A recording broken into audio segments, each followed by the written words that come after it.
Yo, what's up, everybody? Welcome to another episode of Spring Fever with me, XFL Jim, joined by the one, the only, the incomparable, the immeasurable, the impassable Uncle Rico.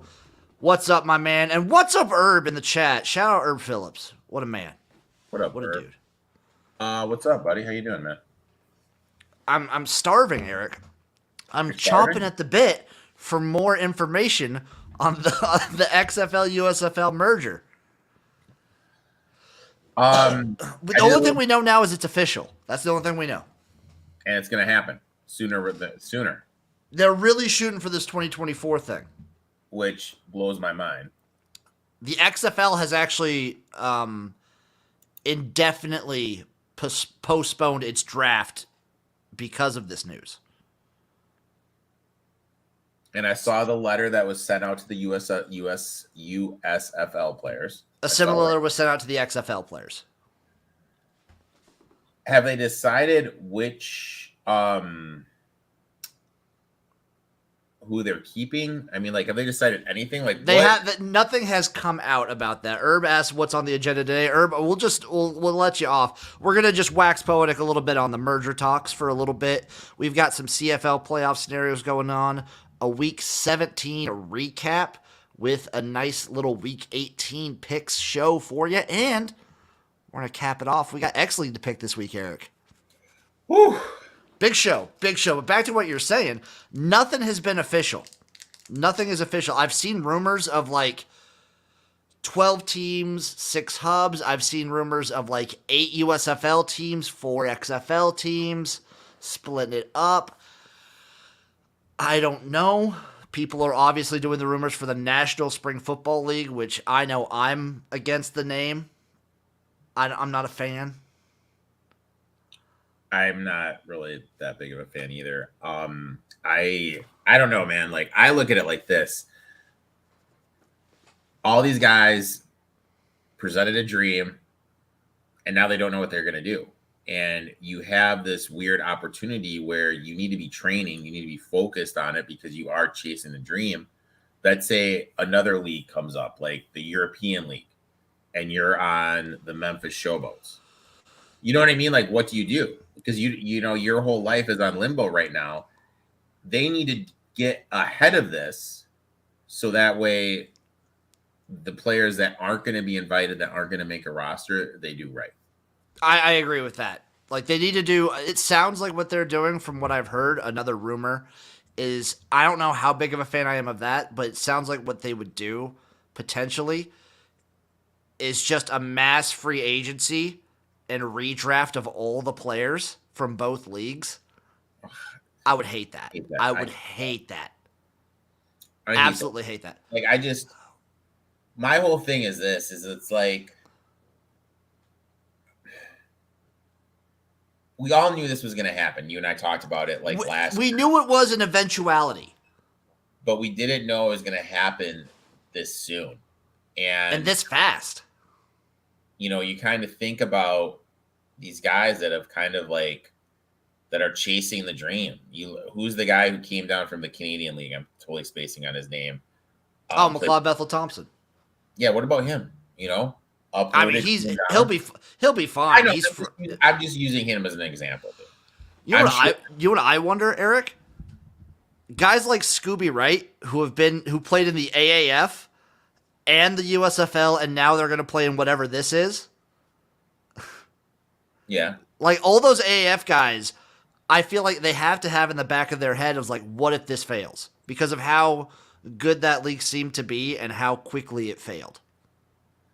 Yeah. And it all went downhill super fast. Like, I believe there's a couple ways I'm approaching this. Is like, I want it to work. I'm okay with hubs if that's what they have to do. I hate it. I don't like hubs. And I don't know if you need them specifically, but I hate them.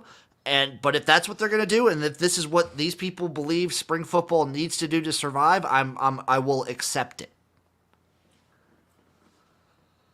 I think to start, it needs hubs. I don't. But the issue I run into is like, how can you do hubs and have like a long-term plan? Because then you're not building the fan bases. You're not building the market That's for those true. teams. But they need team ownership. Who is the like for this merger? What's the hierarchy? Who's number one? Who has the final say? That's a good question. Because it sounds like at least Danny Garcia and Moose Johnson are still involved. I believe probably I would also personally trust Moose more. He seems to be more on like the football side of it. But we don't know. We really don't know. It sounds like maybe Redbird has a lot to say still. Are we just gonna see The Rock kind of fizz his way out of all this, you think? I mean, he's just been like a figurehead the whole time. He's just been like a face. I assume he'll still stay that way because he still has huge reach. Yeah. And it sounds like it's something he still kind of wants to do. Yeah. I don't know. He's never been like, I really don't believe The Rock's ever been that involved. Mm-hmm. Personally. This has to work. This cannot, if this fails, spring football's dead. Oh yeah, like honestly, like if this doesn't make it, dead. DOA. Dead. We're gonna go back to only having the Canadian League. And Arena League's coming back. And Arena League. But like you're right, like if this doesn't work, dead. This is gonna be dead. But I've always said it. The first comment I made to you when we started doing these is like it needs to have kind of, and I know you hate this term, like kind of like the farm system to the NFL. It needs to have some sort of an NFL backing to it to kind of like get some So that's another thing that I've heard though is now with both the leagues consolidating, maybe they get more out, like more of a backing from the NFL, since the NFL wouldn't have to be like tiptoeing it between two different leagues. They could just fully push what they want for this one league. Yeah, which would be great. Which would be great for the league survival. Hey, like if it's spring football survival, I'm okay with it. I don't love it. I want it to be its own thing, but I understand. That's like I hate it, but I get it. You know. Yeah. Big Herm has a question in the chat. Do you think Phil Dracovic could be a third-string CFL quarterback? I think he's going to be a running back coach at his former high school. I think Phil Dracovic from 2019, if he time traveled, could be a decent quarterback. I mean, you want to talk about someone that's just took a fall, dude. I mean, this guy was projected to be a first-round draft pick. I know. And now he's just MI-fucking-A, dude. I've been on his hype train the entire time, too. It's been brutal. Eric, you were talking about players moving to ELF. Did you see that little like article snippet I sent you about David Pindell from the X League? Yeah, banking, dude. What the fuck? Yeah, $9,000 a month for 9 months. No wonder he ghosted us when he was supposed to come on.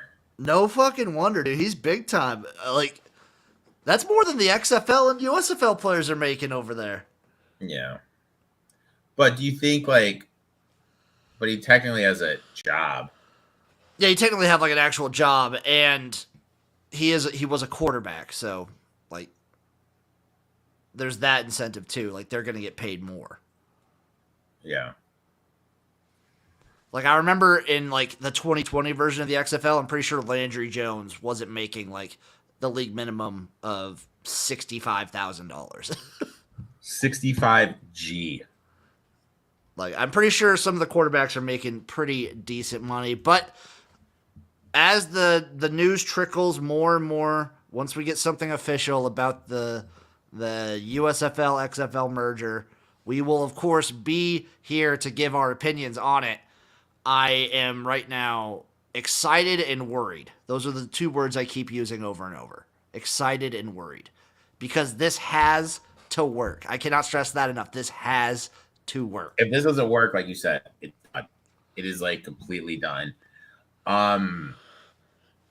want to know what I'm going to do if this doesn't work, Eric? I'm going to just literally spend my my spring watching 2020 XFL highlights and 2019 AAF highlights, and that's it. You know that would be that'd be sad, Jimbo. It's what I did all of 2020 for that entire year. I watched you. Will you remember me? I'll remember you. listen to that jam. Kind of like the jam when it comes for you to like adopt an animal or whatever. You know the song. Oh God, the Sarah McLachlan song. Yeah, I might be. Listen to that song. Watch a little highlights. I still miss Josh Johnson in that league. I miss him so much. He was fun. He was fun. Eric, CFL playoff scenarios are shaping up before our very eyes. Right now, there are 4 teams locked into the playoffs. Winnipeg, Boston. I keep seeing BC and think Boston. College football move. And he said Phil Dracovic. Winnipeg, British Columbia, Toronto, Montreal, and Hamilton are locked into the playoffs. Can't believe Hamilton. Hamilton is so fucking bad. Well, the East, Eric, the East is garbage. Because you know who Hamilton just had to be better than to make the playoffs? Is fucking Ottawa. So. Yeah, that's true. The West, however, still has 1 spot open between Saskatchewan, Calgary, and Edmonton. Did you say Edmonton? Edmonton is alive. So here are your playoff scenarios heading into Week 18. In the Western Division, Saskatchewan wins. It's all over. It's all over for Edmonton and Ottawa. Ottawa's still not officially eliminated, by the way, because there's still the crossover potential. So if Saskatchewan wins, no crossover potential. Edmonton and Ottawa are eliminated from the playoffs. Other potential playoff scenario in the West, Edmonton loses. Basically, Edmonton is going to lose and they're out. Like, they lose any of these other games and they're out. They're done. Survival of the fittest, Jimbo. I love it. For the East, if Montreal wins and Hamilton loses, then Montreal hosts the semifinal Eastern game. Again. So basically, if Montreal wins, Hamilton loses, Montreal will host Hamilton in the first round of the playoffs. Okay. That's how that's going to shape out. Ottawa loses, Ottawa's out. So basically, Edmonton lose, Ottawa lose, they're both out. Okay. All right. Now let's take a look behind the curtain, turn the page back towards Week 17. Toronto and Winnipeg. Winnipeg wins 31-21. But this was kind of a game throughout.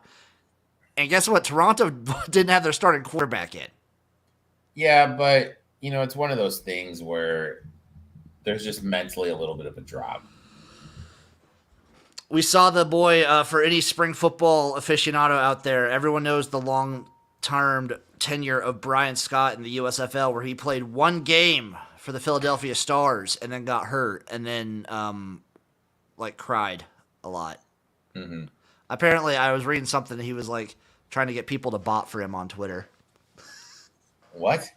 He's big. He's known in, the USFL circles as being kind of he thinks he's better than he is. I've talked with him a couple times. He was nice to me, but I heard he's been kind of a douche to people in, the USFL circuit. It's okay. I'm blocked by so many people on Twitter. It's okay, man. Eric, I had a very fun conversation, I believe, about Pat McAfee with Maddie on the Sports Hole podcast. I'm sorry. You know Maddie, my boy Maddie. He comes on the live streams, my dude. Okay. You know Maddie. Maybe. Oh my God, he's gonna hate. I'm gonna tell him you said that. Well, what does he look like, dude? You got to give me a. He's got the curly hair. He's got kind of a higher pitched voice. He sounds high all the time. Yeah. It's been a minute. It's been a hot minute, dude, since we've done a live stream during a college football game. But yeah, he was going off on McAfee. Yeah, dude, and rightfully so. McAfee's a clown, dude. Yeah, I was thinking that was something you guys could bond over. Also, we're 16 minutes of the show. I'm very bad at running a show. We're sponsored by Royal Retros, just for the people out there that you know. Royal Retros is the one-stop shop for your favorite merch from teams that do exist, did exist, and now sometimes don't exist. But it's awesome merch. It's cool-looking stuff, and it's very, very comfortable. Make sure when you go there that you use promo code SPRINGFEVER, all one word, for 10% off at checkout. For basketball fans, they have the old school, the City Warriors. Love that. Hey, Jacksonville State's within the number. Oh, they're in. Game number 2, Saskatchewan 26, BC 33. This is the thing. This is on my notes. Do you envision a world where if seedings hold, BC, and on my note right here is put it together 2 games in a row to beat Winnipeg and then beat Toronto? Like in the playoffs when it comes to it? Yeah. Because to me, like I look at Well, they'd BC, have to do it for 3 games, so they'd have to play one of Saskatchewan, well, Calgary, I'm not worried about and that game. I that mean, one I they think should win. So for me, they're the so games I hot. watch of them, they're I always, how can I word this? They're feast or famine. I They're a hot and cold watch team. them, and I'm kind of like, I think they should be better than they are with I the agree. talent they have on there. I just don't trust them to win to beat those 2 teams back to back. That's basically my Did you point. see that they put the word out for Kaepernick? They did. Yeah, they just said that they were potentially looking at him, which means nothing in the CFL, but Yeah. it's funny. So BC's just like super hot and cold. I also think that they should be better than they are. I think Adams especially has shown flashes of being the best quarterback in the league, but he's also made some really boneheaded mistakes. I do think this team is really good. I think they're also really good at home, but they've just had games where they just fall asleep and do nothing and are very disappointing. Yep. 100%. And as for Saskatchewan, literally they just continue the run. Like they looked better in this game, but like no passing touchdowns is brutal. That's a hell of a stat line for Jake Dolegala. Did you see 31 for 45, 409 yards and 2 picks. Jesus. No touchdowns. That's kind of like Kamara, 13 receptions for 33 yards. Yeah. Sounds about right. Montreal 32, Ottawa 15.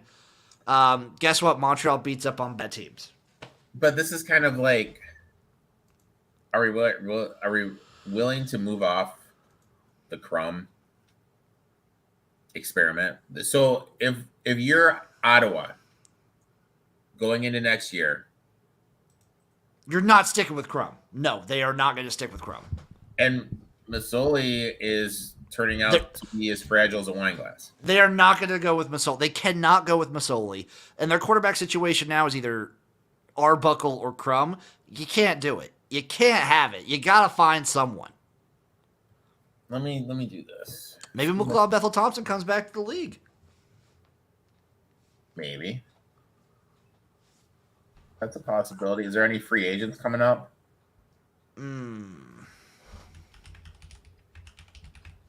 Let's see. No. That was last year. I don't know if they can.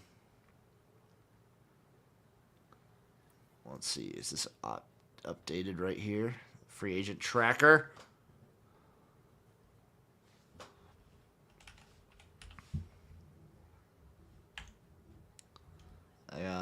Trevor Harris is available. Okay. Potentially, he might be available at the end of the season. He signed with Saskatchewan February of this year. Nick Arbuckle. Oh, I wonder if they still have. No, they don't have Caleb Evans. Oh. So let me ask you this. Maybe this is. Let's say you're Rourke, the kid from Ohio. Curtis Rourke? Let's say you're Rourke from Ohio. The younger Rourke, right? The younger Rourke. The one that's currently in college. Yeah, Curtis Rourke. Whoever. Whoever. You don't get drafted. You get approached to be in the XFL, CFL thing, or approached to be, the CFL or the hybrid league with the USFL, XFL. To better your career and a shot of making it to the league, where would you go? If making it to the NFL is your end-all, be-all goal, I'd probably stick, because the XFL, USFL is specifically, they're playing, like, the CFL is a different brand of football. Like, completely different. Mm-hmm. Like, obviously the XFL had different rules and the USFL had different rules. But in all, they're playing fundamentally the same game. It's the same length of field, same width of field, 4 downs, same amount of players on the field, same kind of clock. The CFL, 3 downs, different play clock, all the motions completely different size fields. It's a very different vibe, different game. Okay. Depending on who you are, like if I'm Curtis Rourke, I probably go to the CFL because you can make more money doing that, Okay. and you still get good film. I wonder how Nathan Rourke would have done if he went to the XFL, because I feel like Nathan Rourke got a lot of shine for being the star of the CFL, but it didn't it didn't help him as much as maybe you wanted to see. He's still a backup, right? Or is he just on the practice squad? I mean, I think he's just on the practice squad. I'm sorry. Yeah, he's on the practice squad right now for the Jags. I don't know. Like, it's just something to think about, man. I think there's like just all these dominoes, and I hate to backtrack, but it's just like the uncertainty. Like if your goal is to like make it, like what's your best path? Right now, I mean, if you're going for the certain deal and the league that you're confident, like 100% confident, I would stick with the CFL because the CFL ain't going nowhere. And like you're still getting film out there, you're playing against better competition than whatever the XFL USFL merger will have. I'm being honest, the CFL has the second best competition after the NFL. Yeah. The only issue is like I feel like America in particular watches even the XFL and USFL more than it watches the CFL, which is a shame because the CFL is a great league. But that's because of the TV deals.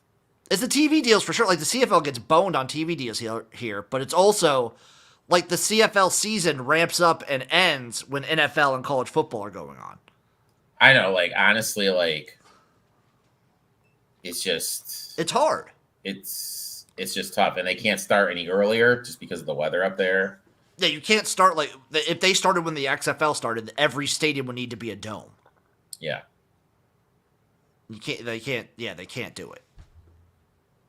And I love the CFL, but like it's a super it's a very long season. It is it is way too long of a season. 21 weeks is insane. And on to couple with that, because I think we've had this conversation before, 21 weeks and you're not playing every team twice. Yeah. Is criminal. It is absurd. Criminal. Last game, by the way, Calgary 15, Hamilton 22. I think you and me both called this one. Yeah, Hamilton's just Hamilton, man. They just kind of win these ugly games against shitty teams. And they kind of walked their way. They like limped their way into the playoffs. Yeah, just kind of trolling. Hey, what's up, guys? We're here. So, Eric, with the playoff picture in mind, we do not have lines out right now for Toronto versus Edmonton, but who do we think wins the game? Because this is a must-win for Edmonton. Toronto, their regular season's basically wrapped up. They're already the top spot of the East. For the motions. I mean, but I always look to fade these teams in these scenarios. I would honestly probably, as much as it pains me to say this, I think Toronto wins the game and our Elks go to bed. But I would love for the Elks to be able to pull this off. Set the line. What do you think the line's going to be when it comes out? If say Chad Kelly doesn't start. 4. Toronto -4. Yeah. Yeah, I'd probably say about 4.5, 5. I like it. I'm going to root for the Elks, but I will not have any action in this game probably.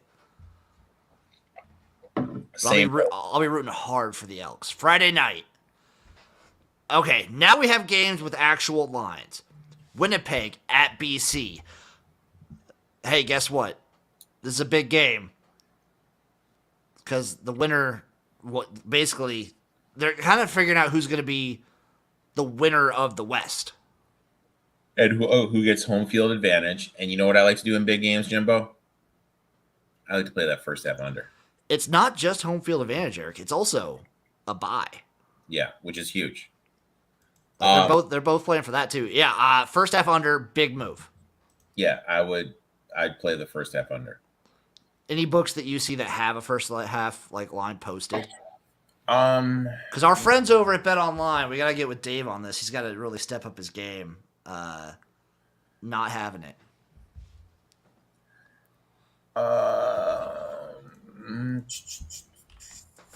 But I'm with you there. I expect a slow start. It might be like a live total. I might bet like a live over. See, no, not for me, Jimbo. Nope, can't find First nothing. half under. First half under. First half under, and then I would probably say, yeah, I might bet like the over live. Like if it goes low enough for me, I'm gonna have a number in mind come Friday. 24 and a half. So the full game total is 51. Mm-hmm. 24 and a half. I wonder if there will be an interesting prop bet on second half higher scoring and what that line might be. I'm not seeing one here. By the way, the line is BC minus 1.5, over under 51 plus 105 for the Bombers. First half under for me. I'm just going to play the tight. I'm with Eric on this one. I'm going to play the first half under, and then I'm going to catch live. If it hits a number that I like, I might bet the live total over. So what would that number be? I'm thinking anything under 48, I think I would take. Okay. I would take the over on. Honestly. Because I could see this turning into a shootout late. Okay. So 48's my number. Anything 48, I'm going above. I like it. Game number 2, Saturday. Hamilton Ticats taking on the Saskatchewan Roughriders in Regina. The Roughriders are minus 3.5, over under 49, plus 155 for the Ticats. I don't want to take Saskatchewan. So Saskatchewan wins, and they're basically in. It's between them and Calgary, but Saskatchewan is win and they knock out Edmonton and Ottawa. Oh, well, screw that, dude. I'm taking the Tiger Cats plus 154. Yeah, I'm taking the Ticats money line. Yeah. I actually also think I'm on a fade Saskatchewan run right now. You just fading the train. Well, I gave them their props. I thought they would be doing good, and they've just tanked the rest of the season, so I'm just going to try and jump the other way. Okay. Give me the Ticats straight up, and I'm going to take under 49. I like it. Game number 3, Eric. Monday night. A Monday night CFL game. Actually, sorry. A Monday, I believe, afternoon? Yeah. What? Monday at noon? Is Monday Monday's Columbus Day. Do they celebrate Columbus? No way they celebrate Columbus Day. Does Canada celebrate the Columbus Day? Is it a Canadian holiday?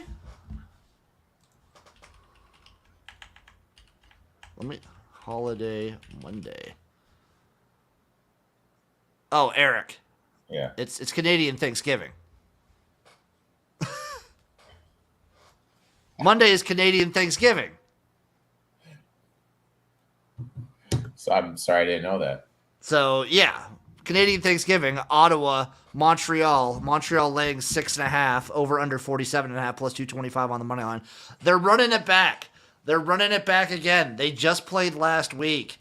And guess what? Montreal schooled them. Which, you know what that means this game, Eric? I want nothing to do with it. I'll take Rum to throw 2 interceptions. Unless it's Arbuckle. Yeah. Did he play last game? He played a little bit. I mean, I want nothing to do with this game. Yeah. Nothing. Yeah. I hate the CFL so much this year. It feels like it's been worse this year of just back-to-back same matchups. Their schedule just wasn't crisp. It wasn't fresh. This is the thing that gets me, okay? You have BC and Winnipeg this week. Granted, I don't know if it's the featured game like it is here. They make a big deal out of the Thanksgiving games here. Why don't you have... Why don't you flex it? Or why didn't you schedule that? Did they really think Ottawa and Montreal was going to be that big of a game? Probably not, but also, with the CFL in particular, their big night is Friday night football. Okay. Like that's their big thing. Like how we have like the Thursday night game and the Monday night game. They really go hard for the Friday night football. Okay. I'm So learning. that's kind of that's where they're playing that at. So you get to sprinkle it a little bit. I'm gonna see. I'm going on a vacation this week, so I don't know how much I'm gonna be able to catch of all these games. But I might throw them on the rewatch. Where are you going, big man? Old Branson, Missouri. Oh, I'm sorry. I've never been. Never heard of it. It's like they call it like the Orlando of Missouri. It's supposed to be. It's like a bunch of like tourist attraction stuff, like a bunch of shows and food and some good stuff like that. My parents got us an Airbnb. We're just taking a family trip to kind of just like relax and zone out as a family. What is Branson, Missouri best known for? Live entertainment capital of the world. Whoa. What? Look at that, Eric. Live. There you go. This just learning. It's like a family vacation destination. I think we might go fishing one day and do some other shit. It's gonna be a fun time. We're gonna have to figure out something for the tailgate. Oh, I'm gonna be doing it from my phone, so we might have to have Chase kind of like stir everything up. Okay. Or I'll figure something out. We'll figure it out. But this is Spring Fever, and there's one more thing to talk about, Eric. We have X League this weekend too. Oof. And actually, some good matchups. Tokyo versus Nojima Sajimahira. The Tokyo Gas take on Nojima. Tokyo Gas, by the way, if you'll remember, week 2, losing a close one to Panasonic. I think the heartbreak gets them. I think Nojima gets the dub here. Yeah, I can see that. I worry about the Tokyo Gas's mental fortitude. Yep. Cosign. Fukuoka Suns versus Fujitsu. Stamp Fujitsu as a W every week. I'm just on it till you quit it. Permanent marker Fujitsu in the championship game right now. You just think you're putting them on there? Yeah, dude, ever since I read the stat that since 2010, the only teams they've lost to are Panasonic and Obic, it's crazy to me. Okay. This team is insane. All they do is win, brother. It's true. Dynasty. Dentsu Caterpillars versus Panasonic, which we just talked about. I think Panasonic wins big. Yeah. I think Panasonic wins it big here. Asahi Beer versus IBM, though. I'm rolling with the beer. I want to get drunk and watch a game. Who are we talking about here? Asahi Beer versus IBM Big Blue. I think IBM wins. I'm sorry, Jimbo. Oh. And then Elecom Kobe Phoenix versus or should I say our, Lixil Deers. Are we rolling with the Deers, Eric? Do we fucks with the Deers? Nah, there's 0-2 to start the year. I think they're done. It's rough. It's rough to be a Deers fan. I'm rolling with Elecom here. I think Elecom wins, but I'm going to be rooting. I'm going to be cheering for our Deers. And then Obic versus the Asahi Beverages. Give me Obic. Obic big. Obic big. Love it. That'll do it for this episode of Spring Fever. Eric, what else you got going on this week? I got my podcast that comes out Friday. I have the DRF Sportsbook show that comes out Friday. I'm with you and Chase Saturday, and Saturday morning. I have the NFL preview show Sunday morning. Yeah, nice little daily dose of Uncle Rico for Friday through Sunday. Only thing I want to preview for you guys, I want to let you guys know, big video coming next week from the XFL Gym YouTube. Watch out, big video. Ooh. Big video. Love you guys, and we will see you next week. I'll see you next week. I don't know if Uncle Rico will be here. I think he's got some plans going on. I'm out next week. I will be here. I will keep the show trudging along. We might do a solo show. We might have a guest come on. We'll figure it out. But we will see you next week for another episode of Spring Fever. Love ya.